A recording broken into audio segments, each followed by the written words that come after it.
上回就听说了，说是春晓路村那边有个庄子，比周家村的几个大。咱春晓啊，才是个干大事的人呐。几个汉子一脸崇拜地看着这个姑娘，这场面弄得春晓都不知道该如何接话了。前期也是艰难得很，好在有些运气，算是过来了。春晓，有个事情趁着这会儿得闲，我想跟你商量一下。你那个种植棉花的技术确实是厉害，今年各家都挣钱了，都是托你的福，这个我也不多说了。我那亲家最近在问我这个事情，说想跟我们一起种棉花，我没回他。我就是想问问你，不带亲家就带闺女种行不行？我那闺女嫁人之后日子过得清苦，我总想拉拔她一把，以前是没办法，这如今能种棉花，我就想试试。对，我们亲家就在周家村，最近也在问这个事情呢。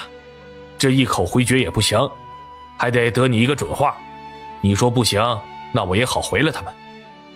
说起这个，似乎家家都有这个打算。不是我想藏着掖着，我这样其实也是为了想让大家多挣2年钱。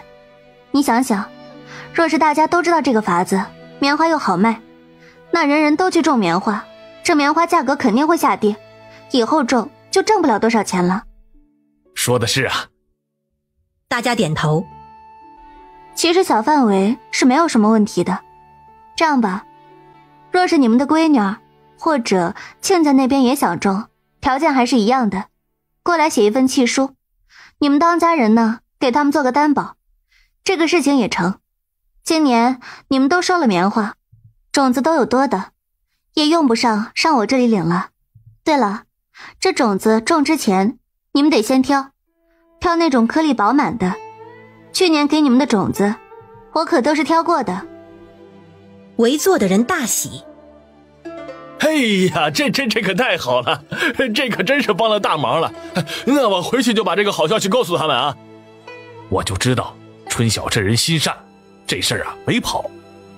我算是看出来了，你们请我们春晓过来，怕主要是为了问这个事情的吧？哎呀，周家妹子，你可别冤枉我们啊！我们请你们过来是真心实意的想感谢你们，可没掺杂别的目的。这事儿啊，也不是我家挑头问的，是大周他们家问的。周氏看着着急的宋婆子，捂了捂嘴。看你急的，我就这么一说，问了能有啥？我若不高兴，自然就不会来了。几人刚玩笑2句，屠户来了，大家开始忙着杀猪。原本春晓是决定25号去镇上再找找钟师傅，顺便去庄子看看的。结果村里的杀猪宴一顿接着一顿，去了这家不去那家又不好，大家日子都差不多，有时候他们家几个妇人一顿饭要分几家吃。28号，正当他们还在各家转的时候，严炳发他们回来了。得了消息的大家立马回了家，算算日子，他们整整出去了20多天，雪就阻了10多天。几人端了凳子坐在院子里，严炳发示意幸福美满将牛板车卸了，就拴在院子外面，给他们喂一些草料。院子里如今坐满了人，淑凤抱着昌兴在一旁牙牙学语，舒朵带着盼儿去帮忙喂牛去了。爹，您这是给我买了5头牛啊？这次怎么去这么久啊？我们在乡下地方就困了差不多10多日，这去山里收东西本来就不容易，在家里担心坏了吧？要不以后就多花些钱，去山里还是麻烦了。娘，不麻烦怎么能买到便宜的？再说了，如今啊，就是想不麻烦都不行，这县城想买都买不到了。这回啊，我们还跑到隔壁县的乡下了，不然哪里能收到这些呀？好在功夫不负苦心人，咱也算是值了。你们跑那么远，还跑到隔壁县去了？爹不是想找地吗？我们东西又没有收齐，一合计就去了隔壁县。你们这是买了多少啊？每样500斤，总共是4000斤，总共花了320两银子。哦，对了，春晓，5头牛加车花了65两，还剩15两银子。严大山在身上掏钱，算了，大哥，你们路上肯定也花用了不少，我没有出力，这花用银子总是要出些的，你拿着吧。每样500斤，可以用1年多了，挺好。他看向严炳发。地找到了吗？严炳发失望地摇了摇头。没有找到合适的庄子，地倒是看了不少，几十块一起的，但是离这么远，管几十块地太不方便。我想着还是算了，人家牙行都是挂售，没有正好一去就有的。地的事情也急不来，咱们呀慢慢找就是了，或许哪天运气好，就突然有了呢。严炳发他们来了，这去吃杀猪饭的事情自然就落到他们的头上。第2日，春晓便带着幸福美满赶着3头牛去了镇上。钟师傅雪后又开工了，还是不在家，看样子这个事情得等到年后了。他们直接去了庄子。见到王时文他们的时候，几人都一脸的垂头丧气。东家，咱地里的黄豆死了不少啊。只是不少，那就是还有不少。春晓甚至觉得有些欣慰。我早就料想到了，村子里的都死了不少，没事儿，能种些出来交税粮就可以了。这么大的雪，能留一部分就不错了。棉杆子都拔了？已经拔干净了，昨日就跟村子在收肥料，豆渣也买回来了。过几日等地没有那么冻了，就要整地打底肥了。我又新添了5头牛，今日带过来3头，明日再送2头过来。等会儿啊，我们就不赶牛过去了。你呢，把我们送到镇上就成。我想在院子边上再起一排6个房子，以后再买些人回来。今日找工匠没有找到人，这个事情啊，年后再说吧。先跟你说一声。那是不是要提前准备材料啊？不用，我也不想那么麻烦。那工匠也熟了，到时候包给他们，让他们诚心一点就行。他在地里看了一圈，黄豆确实死了不少，大概有3成的样子。好在其他7成都坚强得很，倒是比村里强许多。开年我要在庄子上养4头猪，以后啊，你们有没有肉吃就看它了。你们要在后院修个猪圈，钱呢就从账上支。我看最好是专门找几个人负责管理牲畜。那我明日就让人去买些砖浆回来，库房有木材，还有麦秆，搭个圈棚啊不难。不急，年前弄好就行。把庄子巡视了一番，他让王世文送他们去了镇上。第2日，幸福跟美满就把剩下的2头牛送了过去。12月初旬的时候，正当大家都在高兴地准备新年，对未来的日子充满憧憬的时候，州府的政令出来了。青州府上下所有税田，开年种植作物只限5谷，其他的一律不能种植。采收时，以镇为点，50%作物按州府的采收价卖与州府。消息一出，整个严家村都要炸了。这就是政府版的强买强卖。这对于别的村子还好，但是对于想种棉花挣钱的他们来说，无疑是晴天霹雳。一时之间，里政处又是人来人往，但是既然是州府下的通告，他一个小小的里政能有什么办法？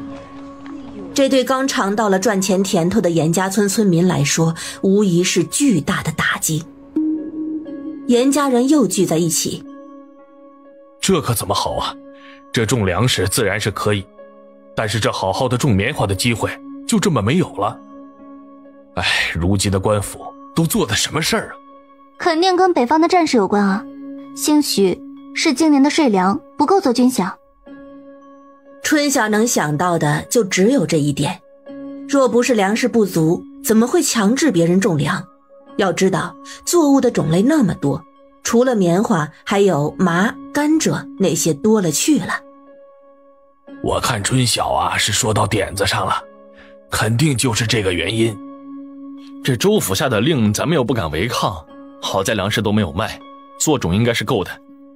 那如今岂不是只有春晓的村尾那处可以种棉花，那处不是水田？唉，看样子只能老老实实的种麦子了。田氏想想都觉得十分的不甘心。不知道这个通告是只有咱们青州府有，还是别的州府也有？若是别的州府没有，兴许还能想想办法。大家的眼睛都齐刷刷地看向了他。春晓，你这话什么意思啊？你难不成想去别的州府种棉花？爹，也不是不可以。你想啊，咱如今本来就是在找地，若是在别的州府也买下个大庄子，管着那一片，收成不都是一样的吗？等运作顺了，找一个能全面管理的人，都不用咱们怎么管，咱们照样能挣钱啊。爹，春晓这个主意正，我看行啊。大河激动了。说是这么说，这外头人生地不熟的，麻烦的事肯定不少，哪有说的这么简单呢？我倒是想试试，要不二哥，你方便的话，去县城帮我打听一下呗，问问这个政令是针对哪几个州的，实在不行，我们就老老实实种粮食得了。行，我明日就去打听看看。反正如今的钱是够的。春晓，你若是有什么行动，可得知会我一声啊。怎么，你还怕你妹妹去哪里发财不带上你呀？你看你那个不知足的样子，曾经没钱也没见你这样。哎呀娘，春晓她有本事，我扒着她怎么了？想发财也有错呀，我还想给我们家3个小的挣个万贯家财呢。死皮赖脸不知羞。二弟这话说得透，别说他了，就是我如今都想扒着小妹，他可不就是财神童子吗？田氏笑着看了看春晓，等消息打听回来，小妹，你若有什么决定，定要告诉我们一声才好。行，大事儿我肯定是要跟家里说的，只要你们不觉得我在坑你们就好了。严大河去了县城2日，很快就回来了，一回来就去找了春晓。就青州府跟豫州府下了这样的通告，其他的地方没有，这个是衙门的人说的，该是可信的。青州府跟渝州府是挨着的，2个州府怕是产粮的大区。春晓想着，这样的话真的可以去别的州府看看，他如今手上有银票，倒是不怕。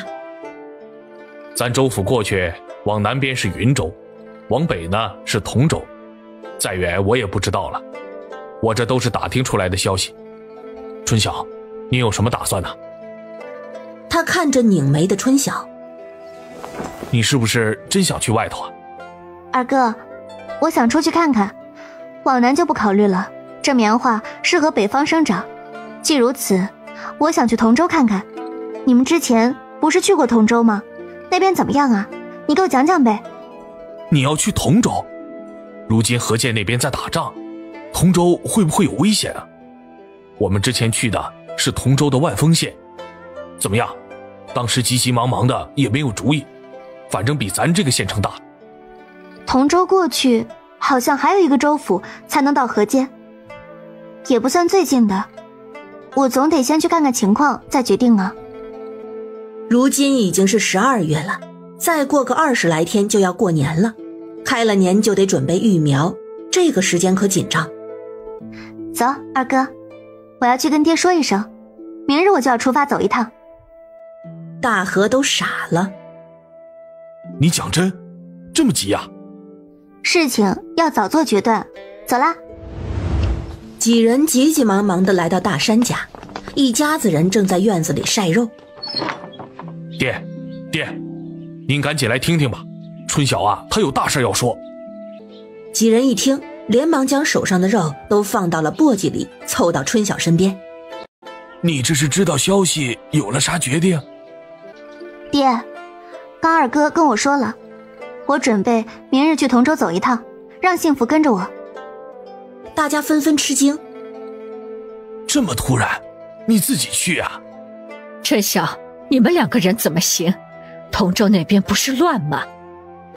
娘，舒文他们第一次去不是好好的，第2回是因为征丁那会儿咱们这里也乱呢。你们2个人去肯定不行，这安全就是个问题。爹，要不我陪春晓去吧。二弟如今家里孩子还小，让他看着庄子，我陪着去走一趟。大河刚想说什么，想了想又闭了嘴。春晓摇了摇头。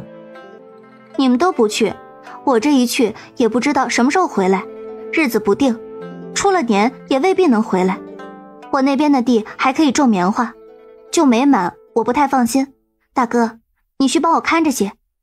庄子那边呢，淑凤依旧帮我管着。二哥要管自己的庄子，家里还有卤肉生意，也是需要人的。若是真要人陪着，就让舒文陪着我，他去过通州，可以给我指指路，也不至于走岔了。舒文连连点头。行。你这回去是去买庄子？爹，钱跟户籍自然是带着的，如是碰到了，自然也是要买的。那我也把钱放到你那里，若是有合适的，你也给我买；若是买不了，那凑你那儿一块买。我们也一样，钱我让舒文拿好。最近应该不会下雨或者下雪了。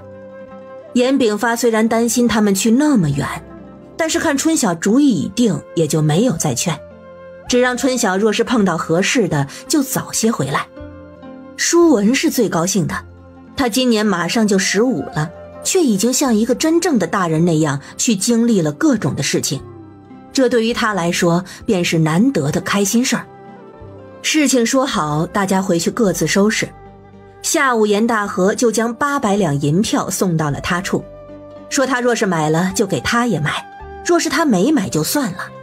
春晓便笑，这是非要跟他捆绑到一块儿啊。春晓跟美满重新把年后育苗的日子跟具体过程又讲了一遍，让他有事去找周氏或者他爹，并给他留了50两银子。这次春晓决定到了县城去马行租马车，马车的速度可比牛车快多了，虽然贵不少，但是时间跟这点钱比起来，如今是时间更重要。第2日，美满带着3人一早就赶着牛车出发了。到镇上后，春晓去了趟聚贤酒楼，他让伙计给黄明鹤带句话，就说他出远门了，若是到时候他没有回，就推迟他回来的时候。他说的含糊，伙计不懂，黄明鹤自然明白。美满将他们送上了去县城的牛车，挥手道别之后就赶着牛车回去了。舒文很高兴，脸上的笑容就没有断过，幸福却有清愁。我想起来了，幸福，你是北边人，家里离同州可近，要不到时回去看看。幸福笑了笑，笑容有些无奈。小姐，那边没有我的家了，我的家就是小姐，您到哪里，我的家就在哪里。春晓握了握他的手。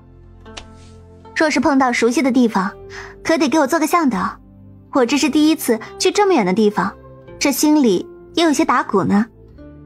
姑姑啊，你也有怕的时候啊？昨日我看你说要走的时候，可是一点紧张都没有。你姑姑我又不是神仙，哪里来的底气无所畏惧啊？自然是怕的。这趟出门，你可要充好你男子汉的角色，要保护好我们2个弱女子，知道吗？舒文拍了拍胸脯。放心吧姑姑，我肯定收好你跟幸福。你最近是不是又长高了？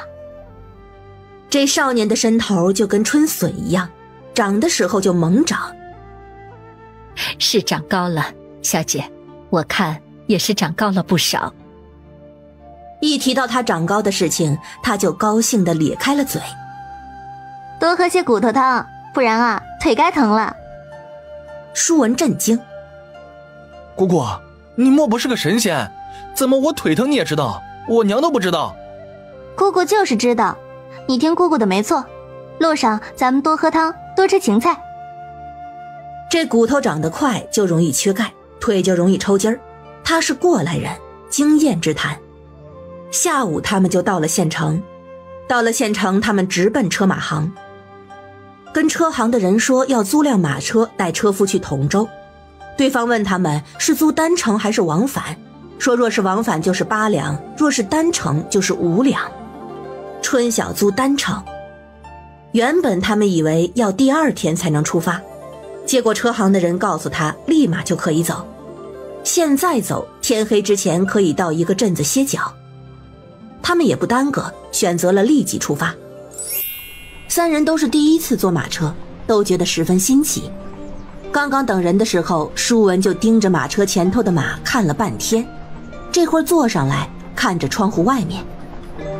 哎，姑姑，这马车跟个小房子一样。是啊，就是个行走的房子。这马车跑起来可比牛车快多了。你们上次赶牛车去了，用了多长时间啊？10来日吧。那不同，咱车上放得满满的，走不快。春晓掀开马车门帘。师傅，刚刚忘记问了，咱们去同州要几日时间？啊，那要看怎么走了。就正常这种一路歇脚，大概4、5日的时间。若是800里加急啊，也就3日吧。这赶车的车夫还有些幽默。春晓放下帘子。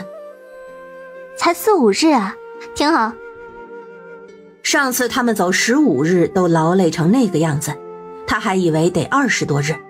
如今看来，租马车这个选择可太对了。天快黑的时候，果然到了一处镇子。几人来到客栈，要了2个房间，舒文跟那车夫一间，他与幸福一间。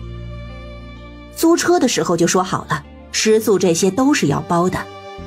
几位，今日1日都赶路，除了停下吃午食，中途有镇子都不会停了。若是你们有东西需要采买，需提前与我说一声啊。知道了，师傅，走吧。小姐，这马行都是挣的路上功夫，咱能早到，他们才能接下一单，所以这样催着咱们赶路。这不是挺好的吗？正好咱们也想早点到。哎，姑姑，你有没有问过马行是到同州的哪个县啊？就是到万丰县，它离荆州最近。万丰县我虽然没怎么逛过，但是我们卖棉花认识了好几个商户，若是万丰县那挺好的。车上实在是无聊，还是睡觉舒服。他这一躺下，一直到吃午时的时候才起。听车夫说已经午时过了。他们在路上吃饭不一定准点儿，有时候早，有时候晚，常有的事儿。几人在小镇面摊吃了面，春晓给每个人要了1碗牛肉汤，特别给舒文要了1大碗。结果一路上，舒文找地方小解了几次。姑姑，这喝汤的事情咱们路上就算了吧，我老喊师傅停车也挺麻烦的。不麻烦，你要停车呀，说一声就行。这人有3急，总得解决嘛。师傅的声音从外头传来，很是中气十足。他一窘，不好意思极了。好啦，这几日咱们少喝汤，要喝也改到晚上成了吧。舒文拉开门帘。哎，师傅，你是不是经常去同州啊？你们马行有去很多地方的车吗？小兄弟，我们马行啊，就是做这个生意的，往哪里都能去，只要你给得起钱呐，何见也去。那头如今可不太平啊，我是专门跑同州这个地方的，这个路线我熟。那你们碰到过土匪没有啊？马夫笑了笑。拦路的自然有了，不过呀，都打点过了。同州这条路你们就放心好了，我们如今走的虽不是官道，太平着呢。舒文觉得马行实在是太厉害了，连土匪都能摆平。姑姑，我们上次走的时候都没有碰到拦路的。你没有听师傅讲吗？有的地方还是有的，只是同州这条线比较安全，我们以后出门还是走官道，慢点就慢点。晚上他们依旧是在一个镇子歇的脚。第2日中午的时候，他们终于到达了隔壁的魏县。这要是有个地形图就好了。吃饭的时候，春晓随意地抱怨了一句，谁知那师傅从包袱里拿出一张纸。姑娘，你要的地图我有啊，只是这个图是我们花了不少的人力勘探绘制的，自然是不能白送的。春晓看了看他手中的图，你这图卖多少钱啊？准不准的倒是其次，反正他又不能定位，他主要就是想看看到了哪处下一处是哪处，起码知道自己的定位，知道周边都是啥地方。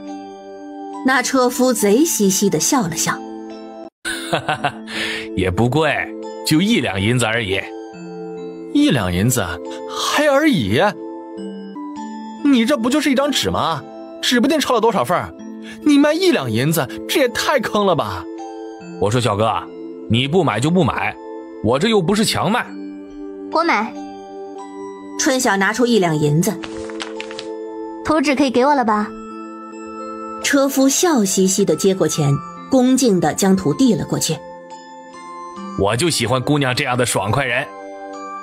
幸福也看不惯他钻营的样子。也就是我们小姐需要，不然谁会花1两银子买你一张破纸？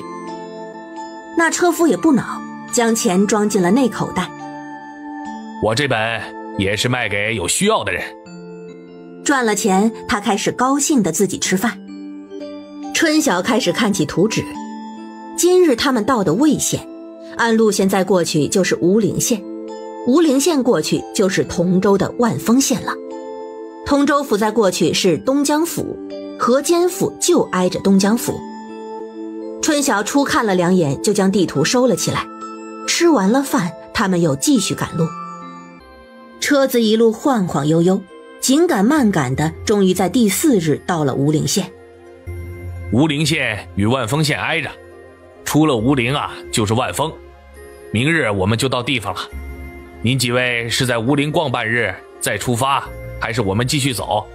继续走，明日上午就到万丰了。车夫终于不再不问意见，一味地赶路了。几人商议之后，决定继续赶路，只要没出青州，对于他们来说都是无意义的。行，那我们呢就继续走。这回走的是官道，晚上他们休息在了驿站。驿站建在州府的交界处，也是为了方便来往的商旅。第2日一早出发，中午时分果然入了万丰县。他们拿出路引入了城，车夫把车子停在了马行的据点。各位，这里就是我们在同州的商铺了，您几位若是有需要，欢迎再来我们往行。春晓几人付了钱，对车夫表示了感谢，又拿了5000银子作为车夫的赏钱。车夫自然欢喜，给他们讲了一些万丰县的近况，并提点他们，若是想要做生意打听消息，就去城南的南北客栈投宿。春晓再次感谢之后，就带着舒文跟幸福去了城南找那个车夫推荐的南北客栈。你们之前投宿是在哪里呀？春晓好奇地问舒文。我们没有住客栈，住在买棉花的客商家里，人家可热情了，价格都谈妥了，非让我们住他宅子里。不过那个收棉花的老板确实有钱，住的宅子特别大。估计人家是怕你们被人半路截胡了。这同州的棉花真这么贵啊？如今是个什么价我也不知道，下午我们问问不就知道了。哎，姑姑，你准备怎么找啊？我们先找好住处，下午呢去各个铺子转转，了解一下这边的物价再说，牙好明日再去。几人走了差不多大半个时辰，终于在城南的一处街面找到了那个南北客栈。原本以为这南北客栈是一家平民客栈，结果到了才知道，简陋的只是它的名字，其装修的可一点也不简单。问了问房价，最便宜的都要500文一晚。这车夫莫不是坑我们的吧？小姐，咱们要住这里吗？一日就得花1两银子呢。太贵了。那车夫指点我们，自然是有一些道理在里面。咱们先住下，看看情况，不行咱们再换就是了。春晓给了2两银子，1两银子是押金，开了2间最便宜的房。虽然是最便宜的房，但是里面的布局看上去还是很显档次。哎，客官，绅士大厅会搭戏台子都是免费的，您几位可以去看看。刚刚进门就看到大厅那处有个台子，他以为是吃饭的地方，可没想到是个戏台子。多谢小二哥提醒。小姐，这城里的客栈讲究，居然还能看戏。咱们今日啊是没那个功夫看戏了，下午咱们要逛铺子呢。三人吃了饭，在客栈歇了脚，解决了一下生理需求，申时不到就出了门。今日的目标就是各个铺子的物价，能问的都了解一下，看看这边的消费是个什么水平。首先自然是卖棉花的店铺，他们先是去了褥子店。这不问不知道，一问吓一跳。这褥子店的一床4斤新褥居然都要1两银子，工钱是10文1斤，这1斤新棉居然要240文。他们又去了杂货铺子，价格只高不低。布装的棉布粗的要1两9钱一匹，细的卖到3两5钱。这也太贵了。不意外，我们去年刚来的时候就被吓了一跳，这价格也没比去年贵多少。不过咱若是真在这边种棉花，可有的赚了。这买是这个价，卖可不是这个价。去年最开始的时候，你们卖100多文，怕也是被人哄抬了价格的。哄抬对我们有好处，价格越高我们赚的越多呀，多好的吃啊。不过去年咱们棉花不多，不也赚了不老少啊。姑姑是说这种价格只是暂时的，我们呀买庄子种地却是一辈子的事情。哎，与这孩子说不着，若是暂时的自然好，但是若是长久的则考虑会很多。走，咱们去粮食铺子看看。他们又到了粮食铺子，粮食的价格也贵，大米1斤是23文，面粉1斤是21文，黄豆是15文。小姐，这里的价格如今涨了太多，以前同州的物价也贵，但是没有如今这么高。他们又去了脂粉铺子看了看，胭脂水粉香膏这些倒是与左源县差不多。他们一下午又去逛了瓷器铺子、家具铺子、酒铺子，还有糕点铺子等。只要是看到的铺子就都进去瞧了瞧，只要是与吃穿相关的都贵，其他的则差异不大。怕是这个地方的地价也不便宜。若是地价贵，他们如今花高价买，挣回来了自然好；若是价格变动挣不回，那就亏本了。这里面其实有很多成本算计在里面。咱们要去牙行吗？回客栈吧，明日再去牙行。到客栈的时候天已经黑了，戏台子应该是才散场，大厅还摆着许多的长凳，有些果盘还没有撤下去。这看戏免费，这吃的是不是也是白送的呀？若是如此，那我明日得留下来好生瞧一瞧才行。你想得到没？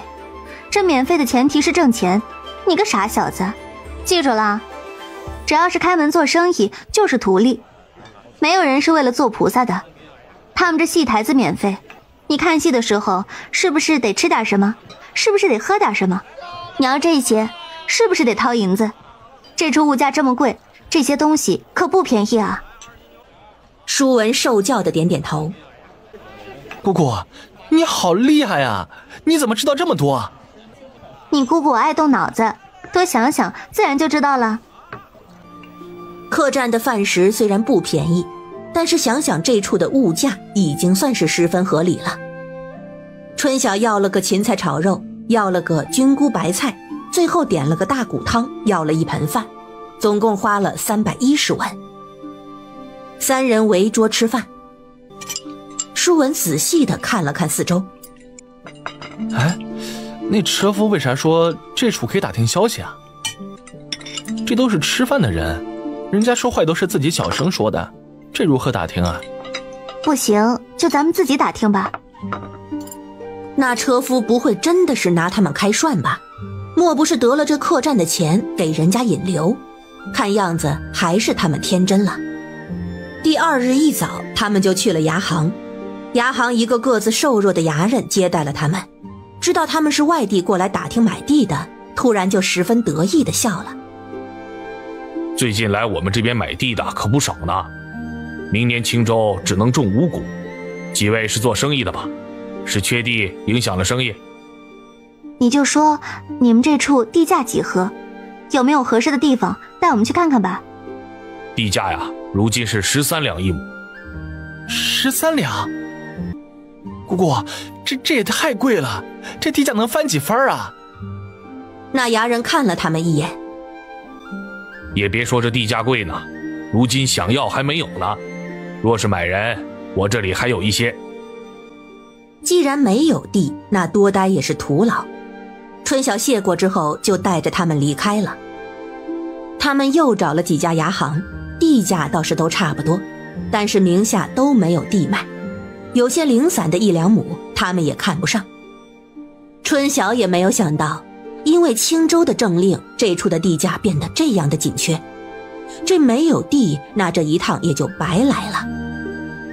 几人回到客栈，春晓又续了1日的房费。坐在客栈的大厅里，3人都有些垂头丧气。姑姑，要不我们去同州其他县走一走？好不容易来同州，总不能就折在这一处吧？下午我们再打听打听，不行的话，明日我们去隔壁三川县。3人定好行程。中午吃了饭，春晓觉得有些困，于是小睡了一会儿，结果睡着睡着被外头的锣鼓声吵醒了。什么时辰了？外头怎么这么吵啊？春晓起来理了理头发。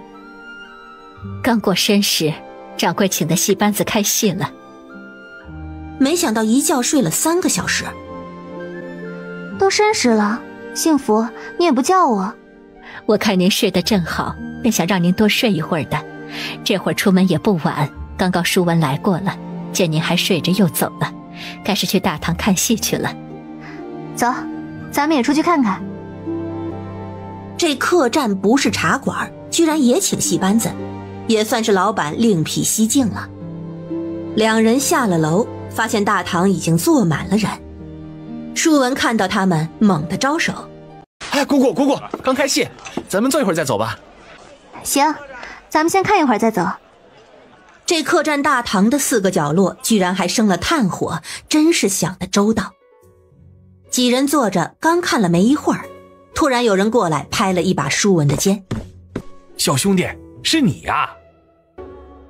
大叔，你是不是认错人了？我们不是本地人呢。没认错，虽然你长高了，也长壮了些，但你这样子，我肯定是没认错。你不记得我了？去年你跟你爹过来卖了棉花给我的。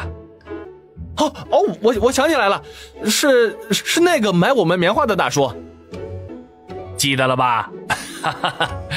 哎，怎么，你们这是又来卖棉花？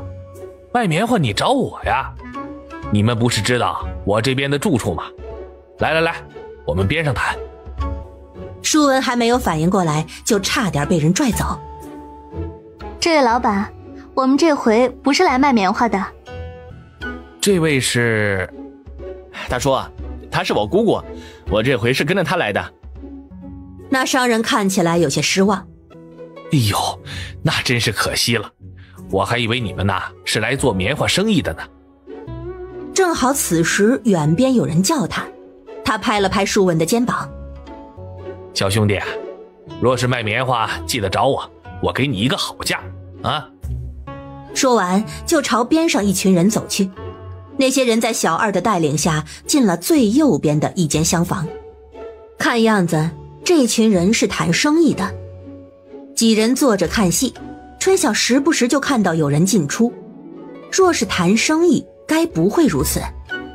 正好一个伙计过来问他们要不要茶点。小二哥，那边那个屋是客人谈生意的吗？哎，姑娘，那是咱客栈给商客建的堂会，做生意的人呢都可以进去聊聊。第3方商务平台呀，这可是个好去处。那只要想谈生意就可以进去吗？哎，自然。不过进去还要给咱客栈交些银子，1个人500文。春晓一听，立马就站了起来。哎，姑姑，你去哪儿啊？舒文正在听戏，他刚跟小二说的，他是一点儿也没有听进去。走，跟姑姑走。幸福，你就待在这里，等我们回来。幸福没有明白，但还是连忙点了点头。春晓去柜台交了1两银子，领了2个牌子。到了那个屋后，将牌子交给守门人，人家立马就给他们开了门。他们进去之后才知道，里面居然十分的大。此刻大概有20多个人正在各自商谈。听到开门的声音，有人转头看了看，又继续聊自己的。春晓带着舒文在各处站了站，想听一听大家都在聊什么，基本上都在介绍货源跟买家。那个商人大叔又过来了。你们不是来卖棉花，那你们是来做什么生意的？大叔。舒文傻傻地笑了笑，看了看春晓。我们家是种棉花的，明年青州不允许种棉花了，我们想过来这里买地，但是万丰这里没有地买，只能四处打听了。春晓如实相告。对方打量了他半晌。你们来万丰买地？哈哈，来错地方喽，万丰啊可没有几块好地卖的。春晓给舒文使了个眼色。大叔，我们对这边不熟，就看看能不能捡到那撞树的兔子。您在这边生意做得大，您知不知道哪里能买到地呀？旁边有2个说话的，听到他们说要买地，也凑了过来。买地去彭东啊，那边地广人稀的，地比这边便宜多了。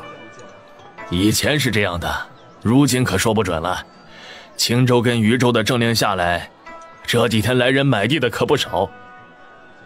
舒文又看向那个棉花商人，对方再次笑了笑。他们说的没有错，要买地啊，得去彭东县，宜早不宜迟啊。2人向对方道了谢，又在里面转了转，发现没什么对他们有价值的东西，于是急匆匆地走了。姑姑，原来那个马夫没有骗我们，这里真的可以打听到消息啊。咱们得赶快去彭东县了。他要是记得没错，万丰县过去是三川县，三川县过去才是彭东县，而彭东县挨着东江府。2人找到幸福，直接去了先前的马行。先前的马夫早就走了，听说他们要去彭东县，马行的人告诉他，行程也是5天，但是单程要7两银子。之前从青州过来就是5天行程，这一样的路程，为何去彭东要7两银子呀？舒文觉得他们是坐地起价。您几个随便去别的马行问问，都是越往北越贵的，而且如今是在年边上，要是低于7两啊，根本没人会接你们的单。走不走你们自己看着办吧，要不你们再去比比价。马行的态度有些嚣张，春晓不想浪费时间。7两就7两，是今日出发还是明日出发？今日出发时间太晚，明日卯时中出发。几位啊，先交2两定银钱。春晓交了银子，心里也算是有了底。从马行出来以后，他终于露出了些许轻松的表情。今日还有些时间，你们要不要去逛逛，买些东西？2人都摆了摆手。这里东西这么贵，还是算了，也没有什么要买的。最后3人还是到街上逛了逛，结果逛了大半个时辰都只是看。3人都觉得无趣得很，于是回了客栈。第2日一早，他们就跟着马车出发了。车夫告诉他们，到三川县需要3日时间。车夫大哥，之前我们从左源县到万丰，车夫说路线很安全，那这万丰到彭东如何？路线可安全呢？从万丰到彭东，你们切记要走官道，官道有士兵巡查的。若是走别的道，那就不好说了。你是说有土匪？这河涧哪乱了，东江府也好不到哪里去，总有那活不下去的想活命的人。同州这边还好吧，若是去了东江府，就真得注意了，那可不是开玩笑的。我们如今去那边不出高价是肯定不跑的。姑姑，你说彭东挨着东江府，会不会很危险呢？你没有听师傅说吗？同州还是安全的，彭东虽然挨着东江府，但是他也是属于同州府的，咱们注意一些，没事的。晚上他们有时歇到镇子，有时歇到驿站，这样过了3日，终于到了三川县。车夫说还要2日就到彭东了。他们是下午到的三川县，车夫说今日不走了，这个时辰走，晚上没有地方住宿。于是大家就提早找了客栈休息。春晓依旧是带着舒文跟美满逛大街，真是越往北越贵呀。他们逛着逛着就逛去了布庄，结果这边的粗棉布要2两银子一匹，早知道从青州运布过来卖也能赚钱了，就是这路上的运费怕是要花不老少，布卖得慢怕是不那么容易回本。路上时不时有乞丐向他们乞讨，春晓并没有发善心给他们钱，就连舒文发善心的举动也被他制止了。姑姑，我身上有好些铜板，你看他们也太可怜了。你若是不想被人扒光，就收起你的善心。你看看整条街有多少，接济不完的，而且你2个铜板也救不了他们。幸福赞同地点了点头。小姐说得对，你若是给了他们其中一个，立马就会围上来一堆人，这种事情我曾经也见过。一群？这话吓得舒文赶紧左右看了看。他们有一群人。舒文，姑姑再跟你说一句，不要用你的善心去赌人性，除非你有十足的把握。街上乞丐多，春晓身上又带着巨款，为了安全起见，几人回到了客栈。客栈也是找的城中档次中等的，不为别的，若是遇上黑店可就玩完了。第2日大家继续出发，终于在第4日的傍晚，他们到达了目的地彭东县。将钱结给马夫，他们急急忙忙地去找客栈，结果客栈不怎么样，价钱还死贵。没办法，这家客栈在城中，这里可以保证不会出现黑店。几人叫了饭食，虽然贵，但是客栈吃饭的人还不少。旁边有商客跟小二打听牙行的事情，看样子不是买人就是买地的。明日一早我们就去问问地的事情，咱们越快越好。几人今日都累了，回了房立马就休息了。春晓睡到半夜，却突然感觉身边不对。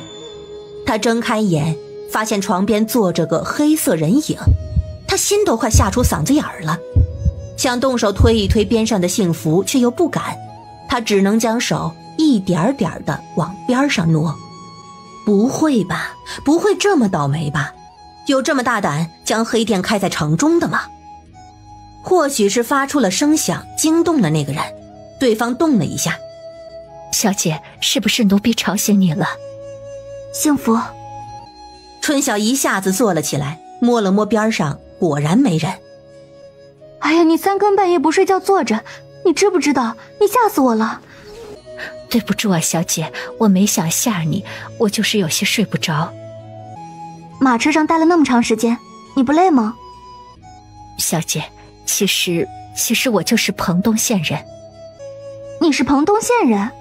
你怎么不早说呀？我们找地你也不说。这真是，身边有个知晓地况的，结果关键时刻变成了巨嘴葫芦。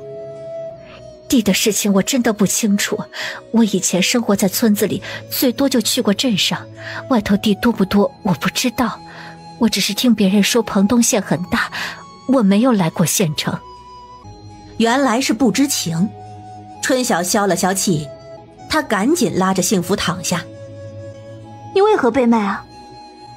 这个问题是春晓第1次提，以前是觉得没必要，如今到了彭东县，问一问该是无妨的。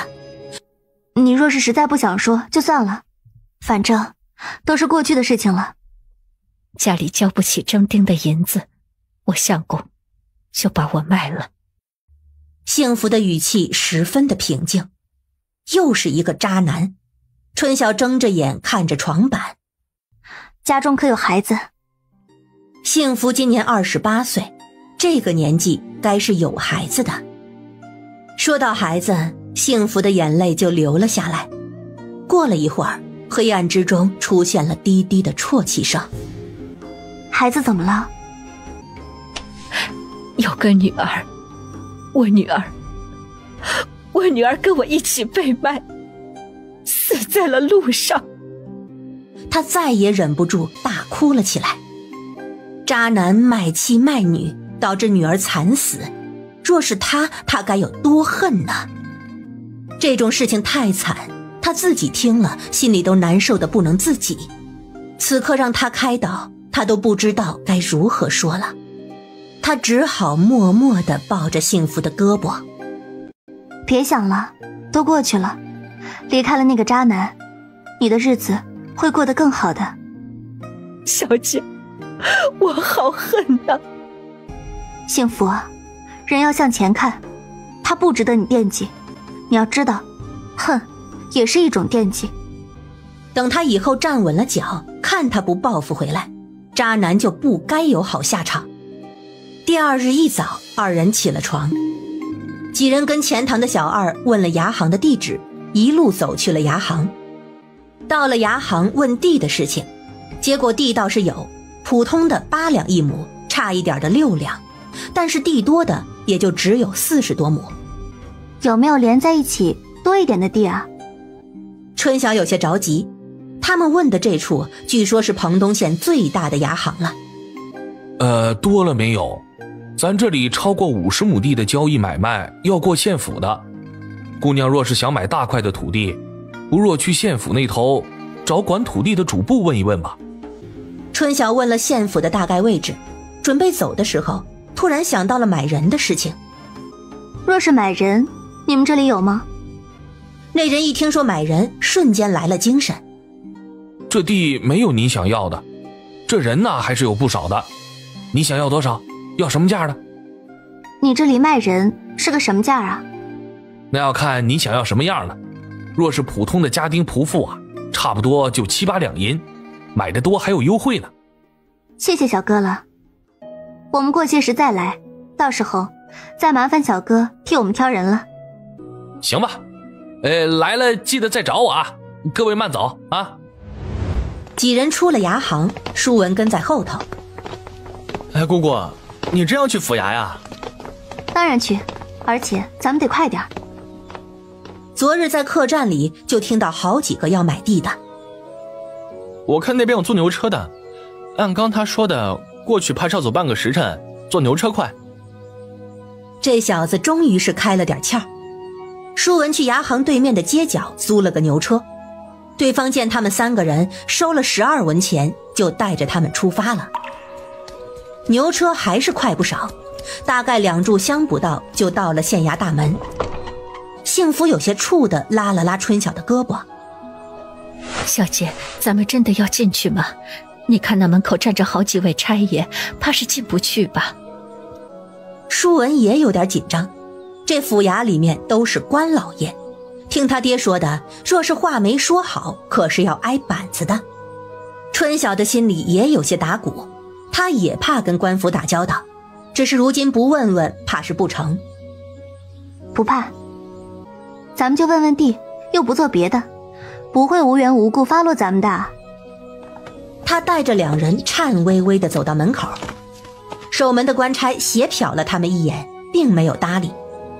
那个差大哥，我们想要见见管土地买卖的主簿，能不能通传一声啊？春晓壮着胆子搭话。官差看了看他们，等着。其中一人进去了。春晓舒了口气，还好是去通传了。他们在门口忐忑地徘徊了1炷香左右的时间，那进去的官差又出来了。你们跟我来。春晓几人跟着那官差走进了县衙大门。他还以为跟电视里一样，开门就是升堂的地方，结果不是，怕这处是个办公的院子，房间还有很多，前院很大。他们穿过门廊就被带到了一处偏院，偏院的客堂此刻坐着一个人。那官差将他们带到地方，什么也没说就退出去了。这么好看的视频看饿了，没有零食怎么行？这是我在抖音商城刚入的百草味酸奶山楂冰，解馋又解压，酸酸甜甜很好吃。领券后还不到10块，我最近都在抖音商城试吃，身边的人都在这里试吃，官方正品，超多解馋的零食新品，好吃又划算。点商城，进大牌试用，或直接点击评论区，快选选吧。春晓袖子底下的2只手来回捏了捏，走到课堂就跪下。民女见过主簿大人。姓谁名谁他不知道，但是见官下跪总是没错的。舒文还有幸福也立马跪了下来。都起来吧，既是买卖民事，无需下跪，鄙人姓钱，都坐吧。你们也是来买地的？这个也就不太好了。春晓他们坐到一旁。回主簿话，的确是来买地的。我们出来贵宝地，问了衙行才知道，这土地买卖是县府直接管的，便登门了。想买多少地？想买在什么地方？不知道彭东县这个地价是多少，又有多少处土地可以买卖？地价的均价是7两，差一点的地5两，好点的8、9两，就看你们要多少。我们这处挂售的有私人售卖的，那价格是卖主定的，也是县府名下的。县府名下的数量就比较大，价格自然也是好商量的。春晓正想再问问，那主簿突然将步子收了。最近来县城买地的人不少，你们找到本主簿，怕是都想要多买些地。前头几位我已经记下来，你们也把名字住的地方登记一下，我选好了日子，带大家一起去各个地头转一转，到时候你们中意哪块地再议价如何？这个主簿看样子是个老滑头，带着卖主一起去转，到时候大家都看中了一处，那价格自然就上去了，县府怕也能抽成不少。不过这样也好，县府牵头的买卖应该是出不了什么岔子的，起码现在有地，先看看再说。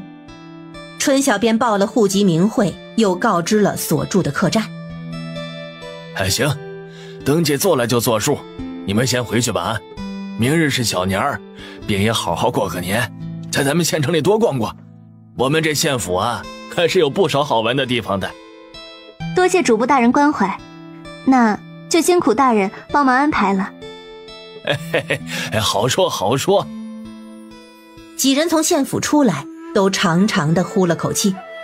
这么好看的视频看饿了，没有零食怎么行？这是我在抖音商城刚入的百草味酸奶山楂冰，解馋又解压，酸酸甜甜很好吃。领券后还不到10块，我最近都在抖音商城试吃，身边的人都在这里试吃，官方正品，超多解馋的零食新品，好吃又划算。点商城，进大牌试用，或直接点击评论区，快选选吧。我看这主播的态度还挺好的，原本还以为做官的都凶巴巴的。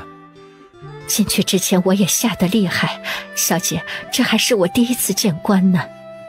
都说了，咱们是谈生意，又不是犯了事，没啥好怕的。如今呢，就等着县里安排看地了。只希望这县府的效率高一点，可千万不要摆架子拖延，这时间他可是耽误不起的。那今明2日咱们做什么呀？自然有事做，你们2个分工，帮我去了解一些物价，比如牛在哪里买卖，价格区间在多少，铁匠铺锄头、铁犁、砍刀如何卖，交期多长时间，总共呢有多少处铁匠铺，这处粮食价格几何，最好是跟衣食住行有关的都问一问。若是我们买了地，这些呀都是要急着置办的，咱们总不能干等，就算到时候地没有买成，咱们也没什么损失啊。2人立马干劲十足。姑姑，你放心吧，我肯定给你问得清清楚楚。街面上许多商铺门口都开始挂灯笼，没想到这么快，明日就是小年儿了。也是，他们在路上就跑了差不多10天，也不知道家里如今如何了。这才出来短短几日，他就有些想家了。